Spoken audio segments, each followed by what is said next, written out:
যার জন্য যেটা নির্ধারণ করা আছে এটার বাহিরে কি কোনো কিছু হবে? এজন্য এই কথাটা বলতে গেলে আবার অনেকে যে প্রশ্ন করে, হুজুর যে আমি যে নামাজ পড়ি না, যে আমি যে মিথ্যা কথা বলি, আমি যে গুনার কাজে লিপ্ত হই, তাহলে এটাও নির্ধারণ করা আছে নাকি? প্রশ্ন আছে না এরকম?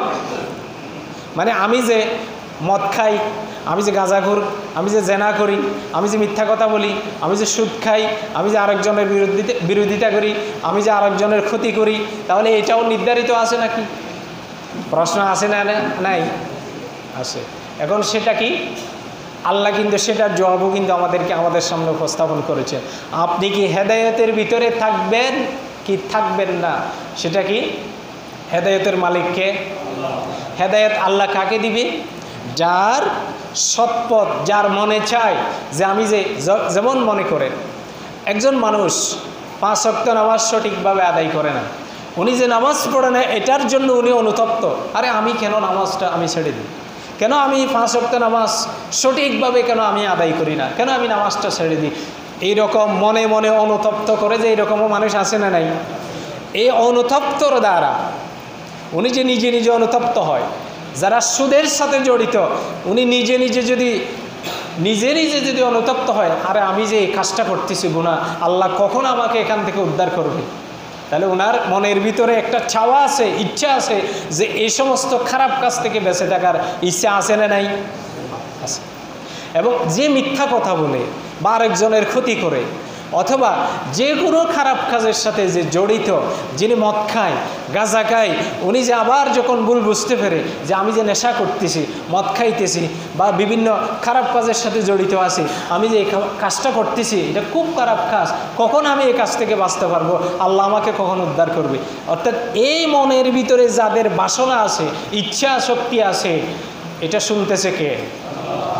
কিন্তু যার মনের ভিতরে এই ইচ্ছাটা নাই তাকে কি কখনো হেদায়েত দিবে?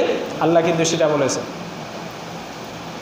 ইন্নাকা লা তাহদি মান আহবাবতা ওয়ালাকিন্নাল্লাহা ইয়াহদি মান ইয়াশা। আল্লাহ এই আয়াত দিয়ে কিন্তু জবাব দিয়ে দিয়েছেন, হেদায়েত একমাত্র কার হাতে? আল্লাহর হাতে। যাকে ইচ্ছা তাকে হেদায়েত দান করবে কে? আল্লাহ। আমি আর আপনি কি কাউকে হেদায়েত দিতে পারবো?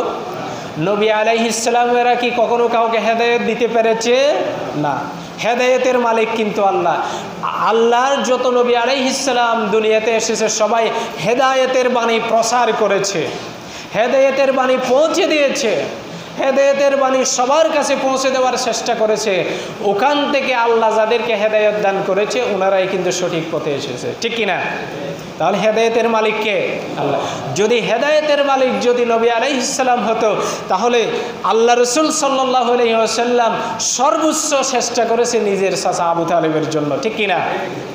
কি চেষ্টা করে নেয়? মৃত্যুর পরে কবরের কাছে গিয়ে পর্যন্ত দোয়া করেছে, কিন্তু আল্লাহ নিষেধ করেছে। তাহলে হেদায়েতের মালিক কে? এখন কোরআনের এই আয়াত থেকে আমরা বুঝি কি, যাদের মনের ভিতরে আবু তালেবের আল্লাহ রসুল অনেকভাবে বোঝানোর চেষ্টা করেছে, শুধু কালিমাটা আপনি উচ্চারণ করেন, কোনো কিছু করা লাগবে না, শুধু কালিমাটা উচ্চারণ করেন, কিন্তু আবু তালেবের মনের ভিতরে ছিল কি, আমি এখন যদি কালিমাটা পড়ি তাহলে আমার স্বজাতি পরবর্তী বংশের এরা বলবে যে বাতিজার কথায় নিজের ধর্ম ত্যাগ করেছে, নাউজুবিল্লাহি মিন যালিক। তাহলে ওনার মনের ভিতরে কিন্তু ইসলামের জন্য, আল্লাহ রসুলকে সহযোগিতার জন্য যা কিছু করা দরকার সব কিছু করেছে, কিন্তু মনের ভিতরে ইচ্ছা ছিল না কালিমাটা মুখ দিয়ে একবার উচ্চারণ করে। এটা কি ইচ্ছা ছিল? যখন ইচ্ছা যেহেতু নাই, তাহলে আল্লাহ কি ওই ধরনের মুখ দিয়ে অন্তরের ভিতরে কি হেদায়েত দিবে?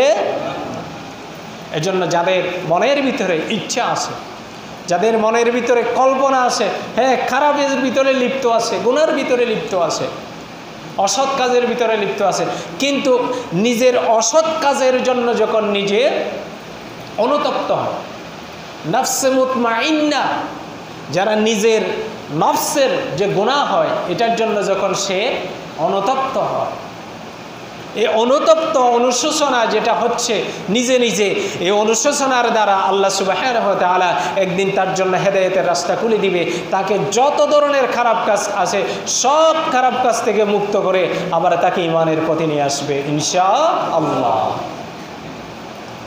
এই জন্য আমরা যারা মনে করি যে আমি যে খারাপ কাজের ভিতরে লিপ্ত আছি এটাও আল্লাহর হুকুম আছে, না, আল্লাহ আপনাকে কিন্তু সবগুলো সুযোগ দিচ্ছে, ভালো খারাপ সব কিছু করার জন্য দিচ্ছে, কিন্তু আপনি যত আল্লাহর কাছে চাইবেন আল্লাহ কিন্তু আপনাকে সামনের দিকে এগিয়ে নেওয়া যাওয়ার সুযোগ